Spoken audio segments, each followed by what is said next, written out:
Fix me.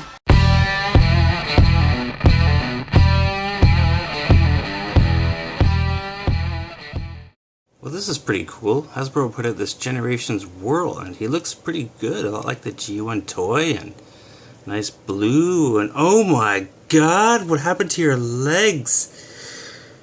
Gee, did you get that caught in a press? Okay. Did you get the number and faction symbol of that prime that ran you over? Okay, let's see if we can fix your legs.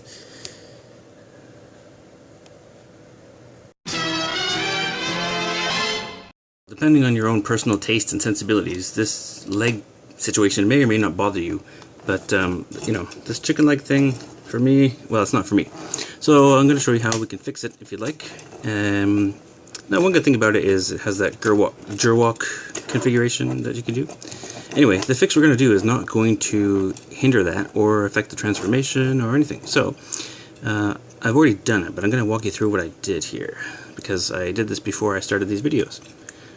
So, the problem with the legs, the reason why he has to have these chicken legs, is because these feet, the black parts, are too long. And so what I've done first is I've chopped them off. And here's, well, I guess I can show you the end result here. Well, no, I can't. So here's what we're going to do. We're going to change the way the feet transform a little bit. First of all, it's going to help if you have a Dremel rotary tool to make these cuts. If you don't have that, you might be able to get away with a pair of wire cutters and some sanding files. So, first of all, pick a spot underneath this connecting peg here so that we can still keep the distance of the feet in a good, you know, keep them spread. This keeps the toes from spreading, of course. Ooh, I made a mistake there. So, start your cut a bit lower than you want it to, so because you can always take off more, but you can't put it back on. You don't have to take anything apart for this. Just go ahead and chop it off and sand it down or file it to make it nice and smooth. You may have to make some adjustments though. Maybe don't do the whole thing right at once. The other piece we have to cut is these blue parts here. So these are the heels, and there's two things you have to change here.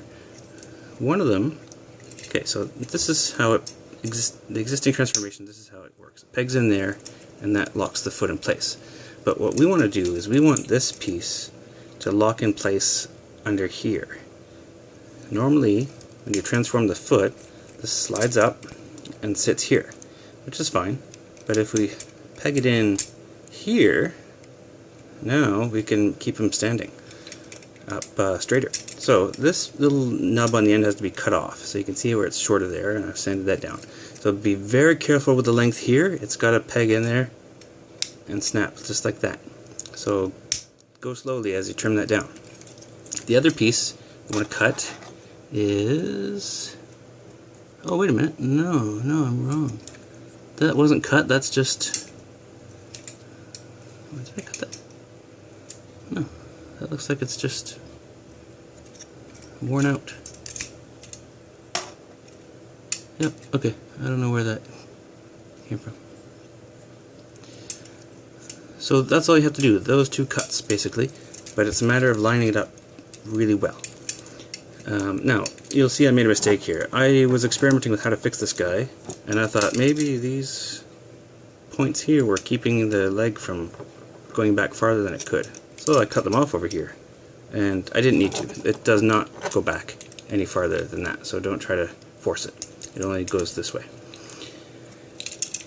So, anyway, once that's all done, you can still transform it the regular way, but if you get these lined up nicely and pegged in here, and you get your feet leveled off, then you can have him stand at a normal, sort of, pretty normal stance. Normal for Whirl, anyway. Because, you know, he's a psychotic killer and all. But, otherwise, a good butt.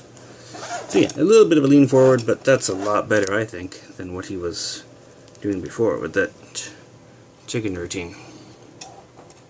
Yeah? Yeah. So there's Whirl, Transfixed. Thanks for watching.